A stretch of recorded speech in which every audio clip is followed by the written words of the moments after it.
Hello dear students, हम कर रहे हैं क्लास 12th का D and F block elements का। आज है लेक्चर 2। फर्स्ट लेक्चर में सारे बेसिक्स हमने कवर किए थे। मेरा नाम इंद्रजीत सिंह है, बच्चे इंद्रा सर बोलते हैं। अमन इंद्रा क्लासेस के यूट्यूब चैनल जिसका नाम है AIC लाइव, इसमें आपका स्वागत है। और हम एग्जॉस्टिव कवरेज कर रहे हैं, कुछ भी ऐसा नहीं है जो सस्ते में छोड़ दिया जाए, है ना। मतलब कम पढ़ाकर बात नहीं बनेगी, पूरा पूरा काम करेंगे, बस टाइम आपका कम लेंगे। डी एंड एफ ब्लॉक का एक लेक्चर हम कंप्लीट कर चुके थे, आप उसे देखेंगे तो एक बार में आपको सारे कॉन्सेप्ट्स याद हो जाएंगे। आज सेकंड लेक्चर है। आज का एजेंडा क्या है? एजेंडा ऑफ द लेक्चर, दो कंपाउंड्स आज हम कवर करेंगे। पहला K2Cr2O7, दूसरा KMnO4।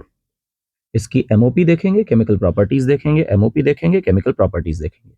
तो K2Cr2O7 से शुरू करते हैं।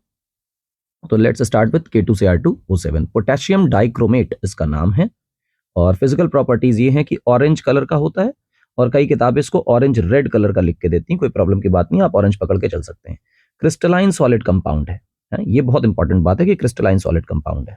अच्छा, तो अब हम लोग K2Cr2O7 पे आए तो इसके मेथड ऑफ प्रिपरेशन पे जाते हैं।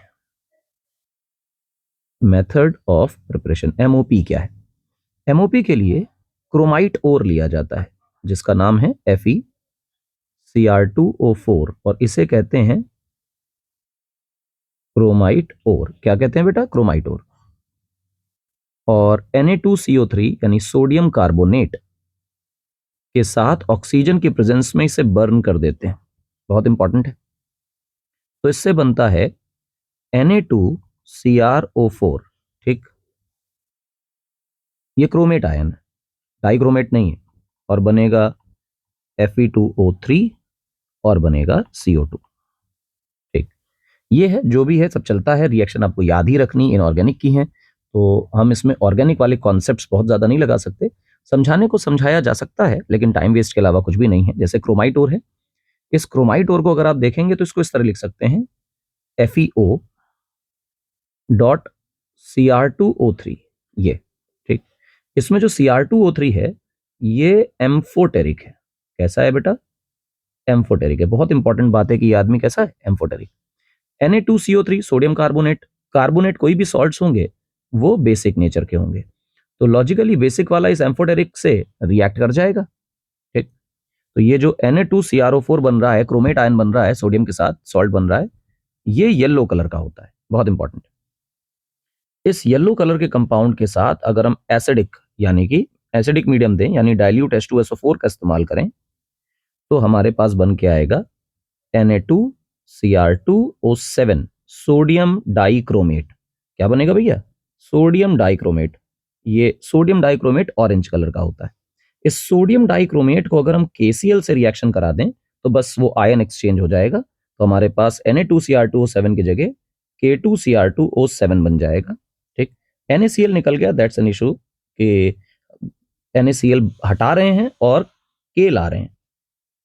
देखो ध्यान से कि दोनों कंपाउंड्स भाई भाई हैं, Na2Cr2O7 और K2Cr2O7, ये दोनों भाई भाई हैं, एक जैसे ही ग्रुप के लोग हैं और एक जैसे ही सॉल्ट्स हैं। लेकिन फिर भी हम K2Cr2O7 को प्रेफर करते हैं, Na2Cr2O7 को प्रेफर नहीं करते। ये बहुत इंपॉर्टेंट है। कारण क्या है कि ये जो Na2Cr2O7 है ये मोर सॉल्यूबल इन वाटर है। कैसा भी है? मोर सॉल्यूबल इन वाटर। तो ये बहुत इंपॉर्टेंट बात है कि Na2Cr2O7 more soluble in water है। ठीक है, अच्छी बात है। और K2Cr2O7 लेस सॉल्यूबल होगा।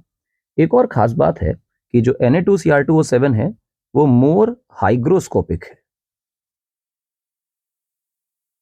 यानी कि मॉइस्चर को एब्जॉर्ब कर लेता है, एटमॉस्फेयर के मॉइस्चर को एब्जॉर्ब कर लेगा और वो अपना सॉल्यूशन बना लेगा। तो सॉलिड स्टेट में मिलेगा नहीं, इसलिए K2Cr2O7 लेते हैं। बनाते Na2Cr2O7 है, लेकिन हम लोग उससे कन्वर्ट कर लेते हैं K2Cr2O7। समझे बात? ठीक है, इसमें आप देखें दो चीजें आ रही हैं। एक आ रही है CrO4-2, जिसे हम नाम देते हैं बेटा क्रोमेट आयन, और एक आ रहा है Cr2O7-2, जिसे हम नाम देते हैं डाइक्रोमेट आयन। ये आपको याद रखना पड़ेगा। तो क्रोमेट आयन ये है, डाइक्रोमेट आयन ये है। हमारा एजेंडा जो है वो डाइक्रोमेट आयन बनाने का है। ठीक, क्रोमेट आयन को अगर एसिडिक मीडियम में रख दोगे तो वो डाइक्रोमेट बन जाएगा, और डाइक्रोमेट को अगर तुम बेसिक मीडियम में ले जाओगे तो वो क्रोमेट में कन्वर्ट हो जाएगा। ध्यान से देखो, इंटर कन्वर्टिबल है, बस मीडियम बदलने की बात है। अगर आप एसिडिक मीडियम रखेंगे तो यही क्रोमेट आयन कन्वर्ट हो जाएगा किसमें, डाइक्रोमेट में। और इसी डाइक्रोमेट को अगर आप बेसिक मीडियम देंगे तो बन जाएगा क्या, क्रोमेट आयन। यानी बेसिक मीडियम में क्रोमेट आयन के फॉर्म में रहेगा और एसिडिक मीडियम में ये डाइक्रोमेट आयन के फॉर्म में रहेगा। बहुत इंपॉर्टेंट चीज है, याद रख लेना। तो मेथड ऑफ प्रिपरेशन ये है। इसको एक्सप्लेन करने के 50 तरीके हैं, बट बिलीव मी, कोई भी एक्सप्लेनेशन आपको दिया जाए अंततोगत्वा आपको याद रखना पड़ेगा एग्जाम्स के लिए, इसलिए इसमें टाइम वेस्ट किए बिना सीधी सीधी रटी रटाई इक्वेशन है, आप याद कर लीजिए, ठीक है। अच्छा, सब ठीक है, सब बढ़िया है, कोई प्रॉब्लम की बात नहीं है। आगे चलते हैं। फिजिकल प्रॉपर्टी मैंने बता ही दी, केमिकल प्रॉपर्टी पे आते हैं। केमिकल प्रॉपर्टीज, कौन सी प्रॉपर्टी भैया, केमिकल प्रॉपर्टी। देखो भैया, केमिकल प्रॉपर्टीज को समझो, क्या क्या हम लोगों को इसमें पढ़ना है। सबसे पहली बात हम लोगों को इसमें पढ़नी है इफेक्ट ऑफ हीटिंग। इसको हीट करके अगर डिकम्पोज कराने की कोशिश करें तो कैसे डिकम्पोज होता है। तो याद रखना, डिकम्पोजिशन पे ये O2 निकालता है, K2Cr2O7, बैलेंसिंग के लिए पहले ही बता देते हैं। और अगर हम इसको बिना ऑक्सीजन के प्रेजेंस के हीट करते जाएं तो ये तो K2CrO4 यानी कि पोटेशियम क्रोमेट में कन्वर्ट होता है, Cr2O3 निकलता है और O2 निकलता है। बैलेंसिंग उतना बड़ा इशू नहीं है जितना ये इंपॉर्टेंट है कि आप देखें कि क्रोमेट बन रहा है ना, और O2 निकल रहा है। Chromate, potassium chromate yellow colour का सॉल्ट है, ये बहुत इंपॉर्टेंट बात है, याद रख लेना कि पोटेशियम क्रोमेट येलो है और पोटेशियम डाइक्रोमेट ऑरेंज है, ठीक है। अच्छा, इसके बाद एक बात और देखनी है कि क्यों हम लोग Na2Cr2O7 और K2Cr2O7 में किसे प्रेफर करते हैं। तो हम लोग K2Cr2O7 को प्रेफर करते हैं, ठीक। बहुत इंपॉर्टेंट बात है। तो वही दो फैक्टर्स याद रखना बेटा, मैं ये बार दोबारा इसलिए लिख के बता रहा हूँ, पेपर में पूछा जाता है। पहला कि ये आदमी कैसा है बेटा, हाइग्रोस्कोपिक, और हाइग्रोस्कोपिक होने की वजह से एटमॉस्फेयर से मॉइस्चर चोरी कर लेता है। दूसरा, मोर सोल्यूबल इन वाटर, तो इस वजह से ड्राई स्टेट में नहीं मिलेगा आपको, है ना, ये अपना सॉल्यूशन बनाता जाएगा। तो दो कारण है, ठीक, अच्छी बात है। डिकम्पोजिशन सीख लिया, डिकम्पोजिशन सीख लिया। अगली बड़ी खास कहानी है वो ये कि K2Cr2O7 का आखिर नेचर क्या है। ये अगर रिएक्शंस करेगा कंपाउंड तो कैसी करेगा, ये एक ऑक्सीडाइजिंग एजेंट है in acidic medium only. Basic medium में ये ऑक्सीडाइजिंग एजेंट नहीं है, बहुत इंपॉर्टेंट है। KMnO4 और K2Cr2O7 में यही अंतर है। KMnO4 एसिडिक और बेसिक दोनों मीडियम में ऑक्सीडाइजिंग एजेंट की तरह काम करता है, लेकिन K2Cr2O7 सिर्फ एसिडिक मीडियम में ही ऑक्सीडाइजिंग एजेंट की तरह बिहेव करता है, बेसिक मीडियम में नहीं करता। बहुत ज्यादा इंपॉर्टेंट है, याद रखना, ठीक है। अच्छा, ध्यान से देखो, अगर मैं क्रोमेट आयन के बारे में तुम्हें बताऊं तो chromate ion O minus double bond O double bond O, ये क्रोमेट आयन का स्ट्रक्चर है। डाइक्रोमेट कैसे बनता है, डाइक्रोमेट ऐसे बनता है, O minus double bond O double bond O, यहां पे गया O, यहां Cr, फिर ये O minus double bond O और डबल बॉन्ड O। ये क्रोमेट की जगह डाइक्रोमेट का स्ट्रक्चर है। तो आपको दो स्ट्रक्चर याद हुए, क्रोमेट का और डाइक्रोमेट का। बहुत ज्यादा इंपॉर्टेंट चीज है, आपको याद रखनी है, बहुत ज्यादा इंपॉर्टेंट है। अच्छा, एक बात याद रखना कि अगर तुम ध्यान से देखो तो ये वाला आइडेंटिकल है, रेजोनेंस में जाएंगे। ये बॉन्ड लेंथ आइडेंटिकल है, रेजोनेंस में जाएंगी। और ये जो बॉन्ड लेंथ होती हैं ये होती हैं 163 पिकोमीटर्स, बहुत इंपॉर्टेंट है, ठीक। अच्छा, ये रेजोनेंस में नहीं जा रहा, इसलिए ये सिंगल बॉन्ड है, और सिंगल बॉन्ड है तो उसकी बॉन्ड लेंथ थोड़ी ज्यादा होगी। This is somewhere about 179 picometres. तो जो CrO बॉन्ड ये दिखाई दे रहा है आपको, ये वाला बॉन्ड ये स्लाइटली बड़ा है, और जो ये वाले बॉन्ड्स हैं वो स्लाइटली छोटे हैं। हालांकि इसमें बहुत बड़ा चमत्कार की बात नहीं है, ना याद रखनी है, बस आपको पता होना चाहिए, ठीक, अच्छी बात है। अब देखते हैं कि क्या क्या ऑक्सीडाइजिंग प्रॉपर्टी है। अगर मैं कहूं K2Cr2O7 और स्लैश लगा के H+ लिख दूं तो इसका मतलब हुआ एसिडिफाइड K2Cr2O7, एसिडिफाइड K2Cr2O7 है, ठीक है। अब एसिडिफाइड K2Cr2O7 कौन से कलर का होता है? मैंने आपको बताया कि हमारी किताबें लिख कर देती हैं कि ऑरेंज कलर का होता है, तो ऑरेंज मान लेना है। तो जब भी कभी ये ऑक्सीडाइजिंग एजेंट की तरह बिहेव करेगा, क्योंकि इसको ये एसिडिक मीडियम में लिया है, तो ये ऑक्सीडाइजिंग एजेंट की तरह काम करेगा। ऑक्सीडाइजिंग एजेंट की तरह काम करेगा यानी खुद रिड्यूस हो जाएगा, गेट्स रिड्यूस्ड। और खुद अगर रिड्यूस हो जाएगा तो इसकी ऑक्सीडेशन नंबर में कमी आ जाएगी। तो Cr+6 से जाता है Cr+3 में, ठीक। और जब +6 में होता है तो ये ऑरेंज कलर का होता है। इंपॉर्टेंट है, कौन से कलर का होता है बेटा? ऑरेंज कलर का। और Cr+3 में आता है तो ये हो जाता है बेटा कौन से कलर का? ग्रीन कलर का। तो आप याद रख लीजिएगा कि Cr+6 से जाता है +3 में और ऑरेंज से जाता है ग्रीन में, ठीक है। Cr+6 से जाता है +3 में, ऑरेंज से जाता है ग्रीन में, जब भी कभी ये किसी को ऑक्सीडाइज करेगा तब। इंपॉर्टेंट है, याद रख लो। जैसे हम तुम्हें कहते हैं कि मान लो H2S दिया, ठीक, और K2Cr2O7 ऑक्सीडाइजिंग प्रॉपर्टी यूज करनी है तो एसिडिक मीडियम लेना कंपलसरी है, अदरवाइज ये एसिडिक मीडियम के बिना ये reducing agent sorry oxidising agent की तरह बिहेव करेगा ही नहीं। तो आपको ऐसा करना है, K2Cr2O7 आप लगा लीजिए। तो K2Cr2O7 के प्रेजेंस में H2S को सल्फर में कन्वर्ट करेगा। देखो ये -2 में था, यहाँ 0 हो गया, ऑक्सीडाइज हुआ कि नहीं हुआ? देखो जैसे ही SO2 ले लोगे तो सल्फर डाइऑक्साइड को कन्वर्ट कर देगा SO4-2 में। ठीक है मेरी बात? हाँ ठीक है। जैसे यहाँ पे ये -4 में है और ऑक्सीडाइज करना इसी तरह देख लो, 2 ऑक्सीजन है तो यार वो 4 ऑक्सीजन हो गई उसके पास, ऐसे भी सोच सकते हो। नाइट्राइट तुम्हारे पास है NO2-, K2Cr2O7 इसे ऑक्सीडाइज करके बनाएगा नाइट्रेट NO3-। इसी प्रकार से जैसे तुम्हारे पास SO3-2 है तो इसको ऑक्सीडाइज करके बनाएगा SO4-2। कोई प्रॉब्लम वाली बात नहीं। जिस प्रकार से तुम्हारे पास मान लो टिन है +2 स्टेट में तो ये टिन को बनाएगा +4 स्टेट में। ऑक्सीडेशन स्टेट बढ़ा रहा है यानी कि ऑक्सीडाइज कर रहा है, कोई दिक्कत वाली बात नहीं। तुम ध्यान से देखो,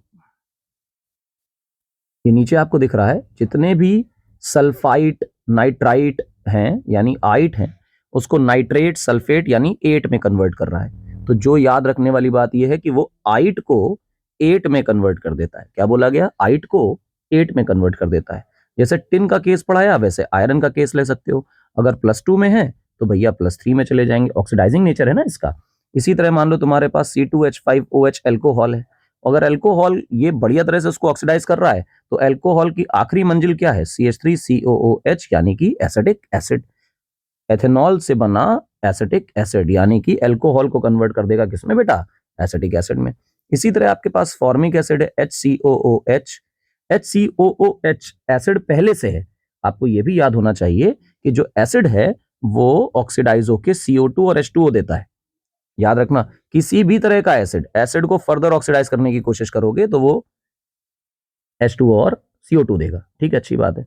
इसी तरह मान लो तुम्हारे पास HCl है या HBr है ना, या HI है, तो इन सब में अगर तुम ध्यान से देखोगे Cl- है, Br- है, ये इस तरह से। ठीक, तो यानी कि ये आदमी हो गया हैलाइड आयन। कौन से आयन? Halide ion. समझ में आई बात कि नहीं आई? ये हो गया तुम्हारे हैलाइड आयन। अब ये हैलाइड आयन से क्या करेगा? हैलाइड आयन सब देखो -1 स्टेट में है, तो ये Cl2 0 स्टेट में, Br2 0 स्टेट में, आयोडीन 0 स्टेट में ले आएगा, तो नेगेटिव से 0 में ले आया, ये कर दिया इसको ऑक्सीडाइज। तो ये चार्ट आप बना लीजिए जैसा मैंने बनाया। ठीक, तो K2Cr2O7 एसिडिक मीडियम में अगर आप देंगे तो H2S को बनाएगा सल्फर, SO2 को बनाएगा SO4-2, नाइट्राइट को बनाएगा नाइट्रेट यानी आइट को बनाएगा एट, हैलाइड को बनाएगा हेलोजन, है ना, सल्फाइट को सल्फेट, टिन+2 को टिन+4, आयरन+2 को आयरन+3, अल्कोहल को कन्वर्ट कर देगा एसिड में, एसिड को तोड़ के बना देगा CO2 और H2O, है ना, और हेलोजन माइनस को बना देगा हेलोजन 0 यानी 0 ऑक्सीडेशन स्टेट पे ले आएगा। क्या बात, बहुत ही अच्छा। इन सब की शुरुआत कहां से हुई थी?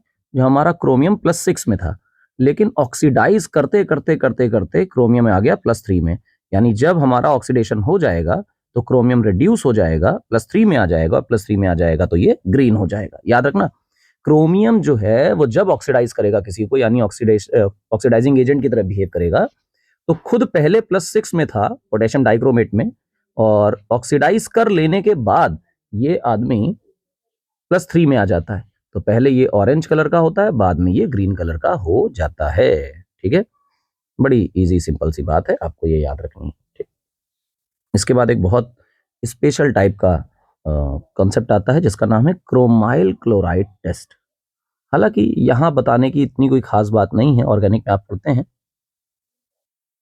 कौन सा टेस्ट है भैया? Chromyl chloride test. पर क्योंकि चर्चा क्रोमियम की चली है तो वही बता देना चाहिए। ये किस लिए यूज होता है? सबसे पहली बात तो ये कि टेस्ट किस लिए, ये भी जान लो।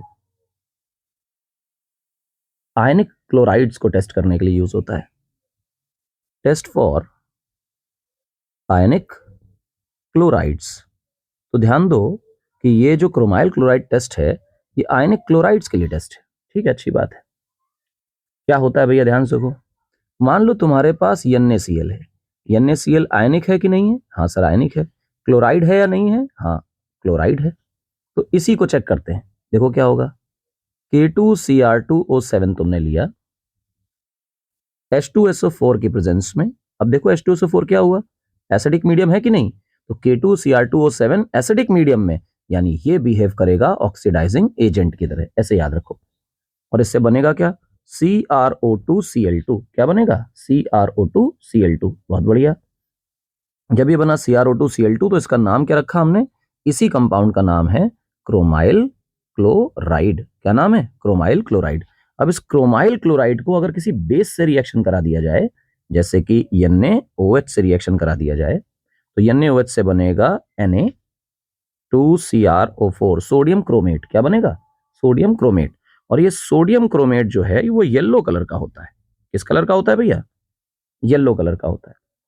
और ये येलो कलर में अगर हम लेड एसीटेट का इस्तेमाल कर लें, यानी Ac2Pb, ठीक, Ac2Pb का इस्तेमाल करें, लेड एसीटेट का इस्तेमाल कर लें, तो बनेगा PbCrO4।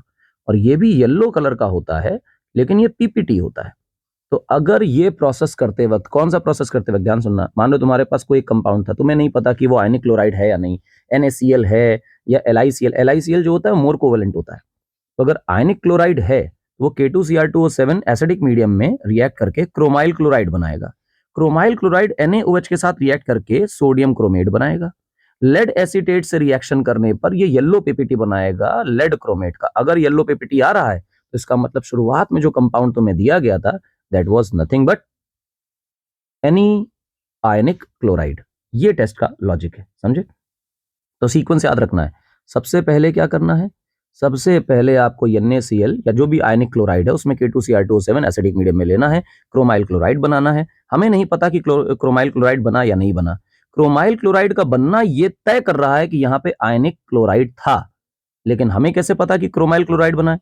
तो क्रोमाइल क्लोराइड अगर बना है तो वो NaOH से रिएक्शन करके सोडियम क्रोमेट बनाएगा, और सोडियम क्रोमेट अगर लेड एसीटेट से रिएक्शन करेगा तो लेड क्रोमेट बनाएगा जो येलो पीपीटी देता है। अगर ऐसा येलो पीपीटी बन रहा है मतलब सोडियम क्रोमेट बना था।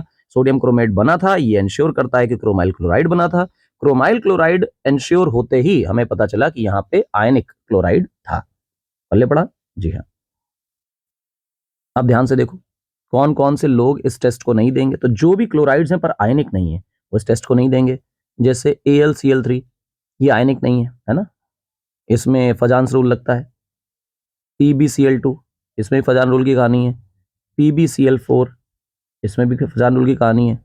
HgCl2, इसमें भी वही है। Hg2Cl2, इसमें भी वही है। तो ये वो लोग हैं जो डोंट गिव दिस टेस्ट। ये वो कंपाउंड्स हैं जो इस टेस्ट को पॉजिटिव नहीं देते हैं। अच्छा, बहुत बढ़िया। एक खास बात और, कि जो क्रोमाइल क्लोराइड टेस्ट है उस टेस्ट को ड्राई टेस्ट ट्यूब्स में इस्तेमाल किया जाता है। Test is carried out in dry test tubes. बहुत इंपॉर्टेंट बात है, मॉइस्चर नहीं चाहिए इसे। ठीक है, मॉइस्चर नहीं चाहिए, बहुत इंपॉर्टेंट है।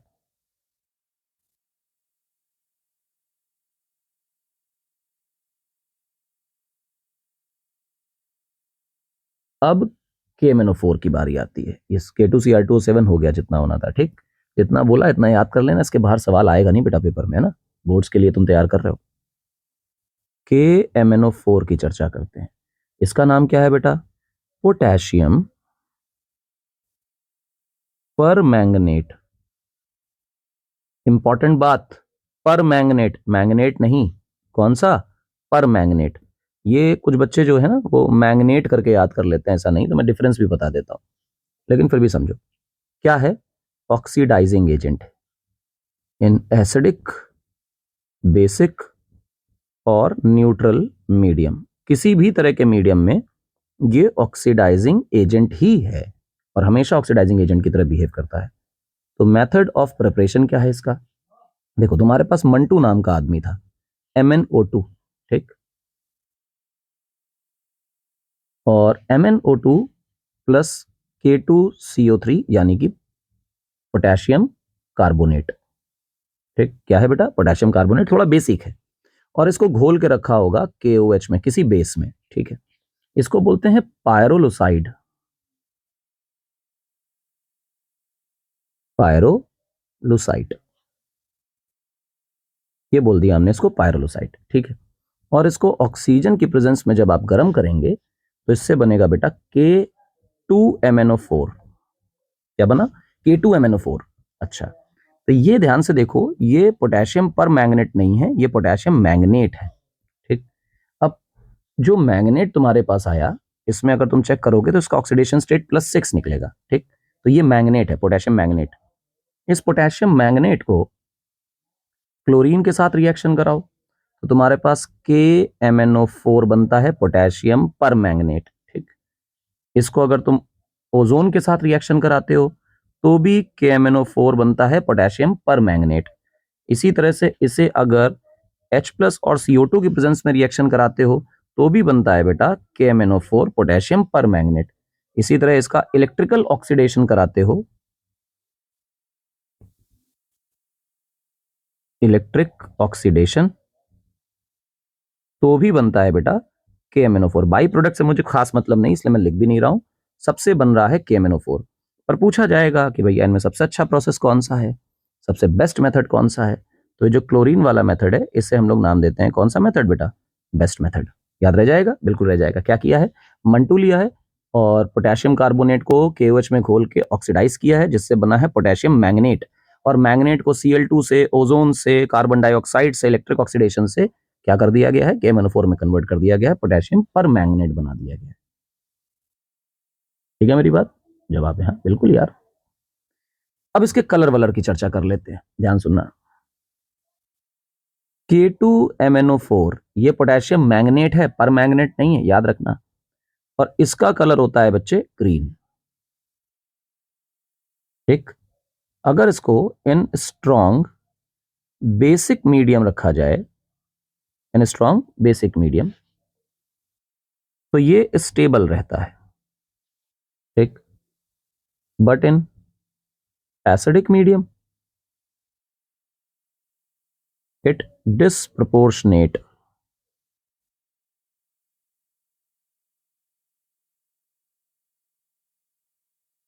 अगर ये आदमी बेसिक मीडियम में रखा है तो फिर ये स्टेबल है, K2MnO4 रहेगा। लेकिन अगर ये एसिडिक मीडियम में आया तो डिसप्रोपोर्शनेट कर जाता है। डिसप्रोपोर्शनेट करने का मतलब एक मॉलिक्यूल इसका ऑक्सीडाइज हो जाएगा और एक रिड्यूस हो जाएगा, समझे? अच्छा, KMnO4 में तुम Mn का ऑक्सीडेशन स्टेट +7 देखोगे, K2MnO4 में +6 देखोगे। यानी कि जब तुम मैंगनेट की चर्चा करते हो तो मैंगनेट जो है वो +6 स्टेट में मैंगनीज है, और पर मैंगनेट देखोगे मैंगनेट, तो ये +7 के स्टेट में मिल रहा है तुम्हें, ठीक। इंपॉर्टेंट है। अच्छा साहब आगे आइए, लैब में कैसे बना सकते हैं हम लोग ताजा ताजा? तो लैब प्रोसेस भी बेटा बोर्ड में पूछा गया है, इसलिए मैं लिख दे रहा हूं, पूरा पूरा कंपाउंड लिखने की खास जरूरत नहीं होती, इसलिए आप सीधा आयंस में देखें। किसी भी कंपाउंड जिसमें Mn+2 स्टेट में है, इसको H2O8-2 से रिएक्शन करा दीजिए पायरोसल्फ्यूरिक एसिड के साथ, तो इससे बन जाएगा MnO4-। अगर यहां पर आपने पोटेशियम ले रखा था या पोटेशियम का सॉल्ट ले रखा था तो KMnO4 बना देगा, कोई खास बात नहीं है, ये पर मैंगनेट बनाने का तरीका है। अच्छा, स्ट्रक्चर की बात कर लेते हैं कि कैसा स्ट्रक्चर है, ये भी देख लो। तो स्ट्रक्चर जो है वो KMnO4 का इस तरह से है। के तो खैर काउंटर आयन है तो उसकी तो जरूरत नहीं है, जो कोवेलेंट पार्ट है इसका उसकी बात करते हैं।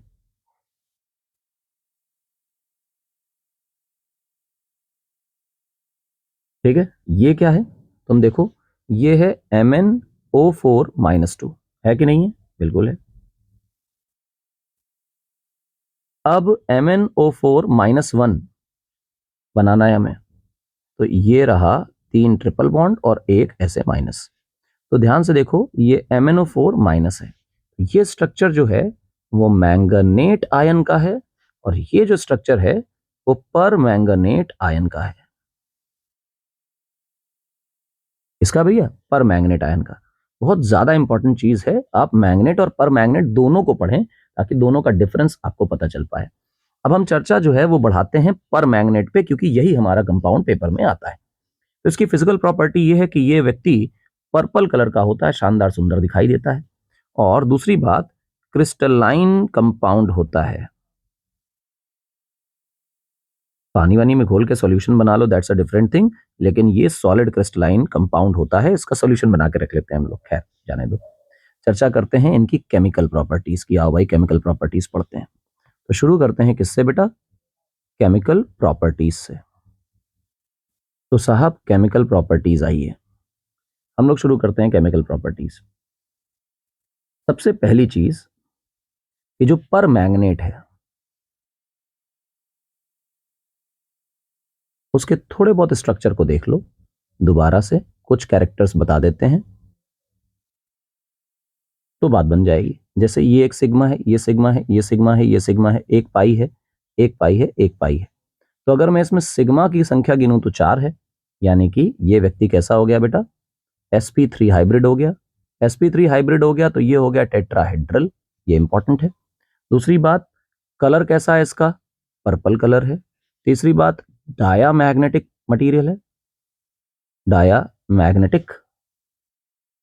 ठीक है। उसके बाद अगर इसको एसिडिक बेसिक न्यूट्रल किसी मीडियम में रखोगे, ऑक्सीडाइजिंग एजेंट में रहेगा। इसका जो कलर पर्पल आ रहा है वो चार्ज ट्रांसफर स्पेक्ट्रा की वजह से आ रहा है, डीडी ट्रांजिशन से नहीं आ रहा। बहुत इंपॉर्टेंट है। ये इसकी कुछ स्ट्रक्चर से रिलेटेड प्रॉपर्टीज हैं कि डायामैग्नेटिक होता है कि नहीं, ये पूछा गया है बोर्ड में, तो ये प्रॉपर्टी जरूर याद कर लेना, है ना। केमिकल प्रॉपर्टीज में सबसे पहले इसका हीटिंग इफेक्ट देखते हैं।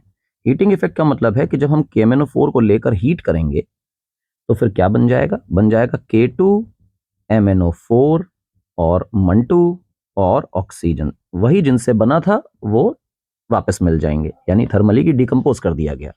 आप बैलेंसिंग के लिए इधर 2 लगा सकते हैं, वो अलग बात है।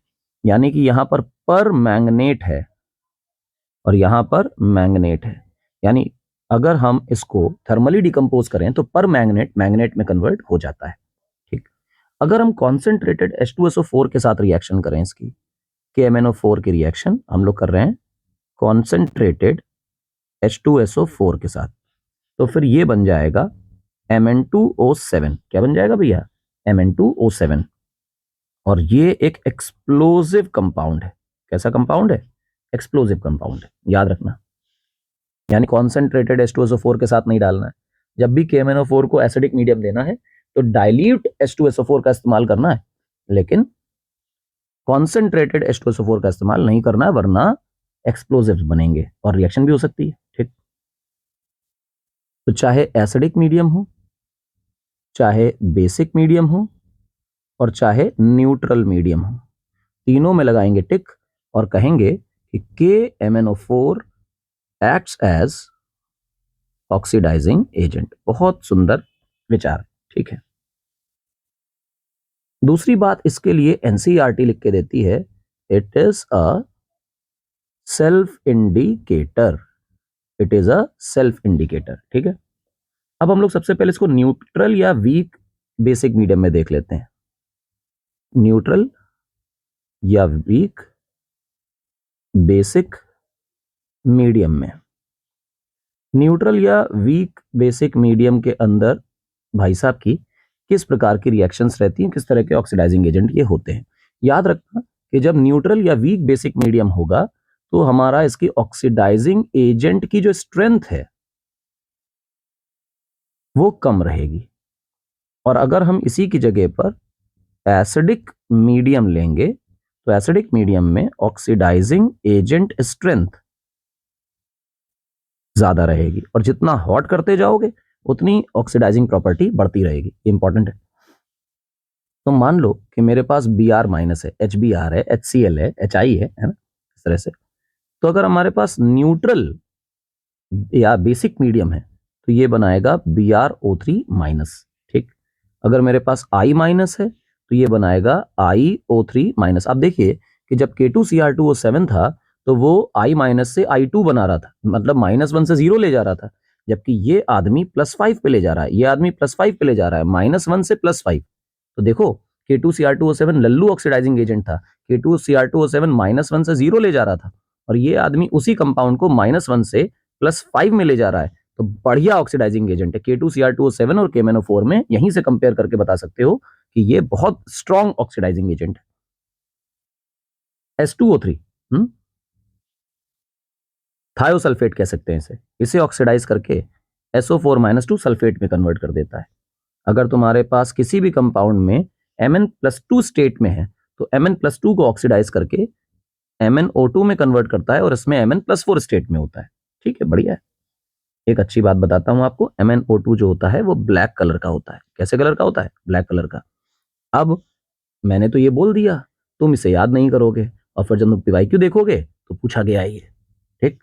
तो याद रखना कि जो चीज बताई जा रही है वो बोर्ड में पूछी गई है, फालतू का कुछ भी नहीं है इसमें। एसिडिक मीडियम में किस तरह के ऑक्सीडाइजेशन ऑक्सीडेशन ये करता है, तो उसकी चर्चा कर लेते हैं। H2S को सल्फर में कन्वर्ट करता है, SO2 को SO4 माइनस टू में कन्वर्ट करता है, NO2 माइनस नाइट्राइट को NO3 माइनस में कन्वर्ट करता है, Fe प्लस टू को Fe प्लस थ्री में कन्वर्ट करता है। ठीक। हेलोजन को X2 यानी जीरो में कन्वर्ट करता है। अच्छा, एसिड अगर फॉर्मिक एसिड है तो फॉर्मिक एसिड तो फिर वही CO2 और H2O में टूट जाएगा, जैसे हमेशा होता था ऑक्सीडाइज होकर के। इसी तरह से अगर तुम्हारे पास H2C2O4 यानी कि ये आदमी आपका ऑक्सैलिक एसिड है, तो ऑक्सैलिक एसिड भी टूटेगा और बनाएगा क्या? CO2 और H2O। याद रखना कि एल्केन से अल्कोहल, अल्कोहल से एल्डिहाइड, एल्डिहाइड से एसिड, और एसिड का जो आखिरी सीमा है वो है CO2 और H2O। ठीक है, जैसे यहाँ पे लिखा हुआ है S2O3 माइनस टू, ये है पर थायोसल्फेट, तो वैसे ये बनाएगा S2O6 माइनस टू। ठीक। ये बहुत इंपॉर्टेंट है, थोड़ा थोड़ा सा याद कर लीजिए इन्हें। और इस चार्ट को जो मैंने अभी आपके सामने बनाया, इसे इसी तरह याद करना, वरना भाई साहब तुम्हें याद होगा नहीं, ये ध्यान रखना। बहुत सारे रिएक्शन है ना, तो इसी तरह इनको याद कर लेना, लाइन से लिख लिख कर। तो ऑक्सीडेशन की प्रॉपर्टीज पूछी जाती हैं, बता दो पेपर में। और बहुत ज्यादा तो पूछा भी नहीं जाता यार, है ना, इतना मुश्किल है भी नहीं है। देखो क्या है, अगर मैं कंट्रास्ट करूं K2MnO4 में और KMnO4 में, तो K2MnO4 जो है ये आदमी पैरा मैग्नेटिक है। अरे कुछ नहीं करना है यार, Mn प्लस सिक्स में है, यहाँ Mn प्लस सेवन में है, और Mn प्लस सिक्स का ऑक्सीडेज वो निकालो इलेक्ट्रॉनिक कन्फिग्रेशन, और Mn प्लस सेवन का इलेक्ट्रॉनिक कन्फिग्रेशन निकालो। देखो, इसमें अनपेड इलेक्ट्रॉन मिलेगा और इसमें अनपेड इलेक्ट्रॉन नहीं मिलेगा, खेला खत्म। तभी वो डाया है और एक आदमी पैरा है, तो ये आया डाया मैग्नेटिक। तो ये भाई साहब डाया मैग्नेटिक है। अच्छा, इंपॉर्टेंट बात, ये डाया मैग्नेटिज्म जो है वो टेम्परेचर डिपेंडेंट है, टेम्परेचर डिपेंडेंट। तो अगर आप इसका टेम्परेचर चेंज करेंगे तो डायामैग्नेटिक नेचर चेंज हो सकता है। ठीक, बहुत इंपॉर्टेंट है। एक सवाल देखो, PYQ है, ईयर नहीं याद लेकिन पूछा गया। कह रहा है कि which reagent is used to increase the production of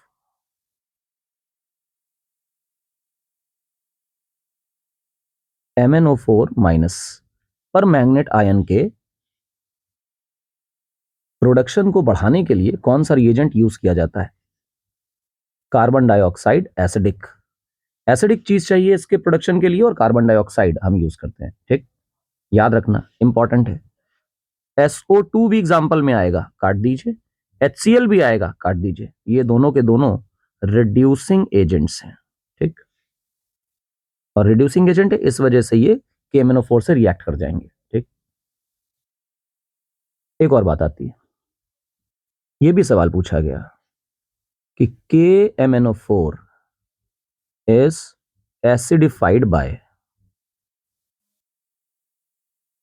dash लगा दिया गया। बताइए आंसर, कौन सा एसिड लेते हैं? मैंने बताया कि डाइल्यूट H2SO4 लेंगे, कॉन्सेंट्रेटेड लेंगे तो बताया ही था क्या हो जाएगा, है ना। अभी हम लोगों ने किया भी था, कॉन्सेंट्रेटेड H2SO4 के साथ एक्सप्लोजिव बनाता है Mn2O7, और बाकी सब के साथ ये रिएक्ट कर जाता है। जैसे HCl लोगे तो बताया कि रिड्यूसिंग एजेंट है, रिएक्ट कर जाएगा, वो ऑक्सीडाइजिंग एजेंट है KMnO4, तो फटाक से रिएक्ट कर जाएगा इसके साथ। H2SO4 के साथ रिएक्ट नहीं करता, इसलिए एसिडिक मीडियम H2SO4 के साथ दिया जाता है। बहुत इंपॉर्टेंट है, याद रखना, बहुत इंपॉर्टेंट है। क्लियर है? हाँ क्लियर है। ये सारी प्रॉपर्टीज आज हो गई K2Cr2O7 और KMnO4 की। तो मैं अपने पहले एजेंडे पे आ जाता हूं, जहां मैंने आज अपने लेक्चर का एजेंडा बनाया था। तो ये रहा हमारा काम कंप्लीट डन, और ये भी रहा हमारा काम कंप्लीट डन। तो भैया दो चीजें हो गई डन डना डन डन। अब मिलेंगे बेटा कहाँ? नेक्स्ट लेक्चर में, जहां हम आपको पढ़ाएंगे लैंथेनाइड और एक्टेनाइड्स। ठीक है, मिलेंगे बेटा नेक्स्ट लेक्चर में। Till then thank you.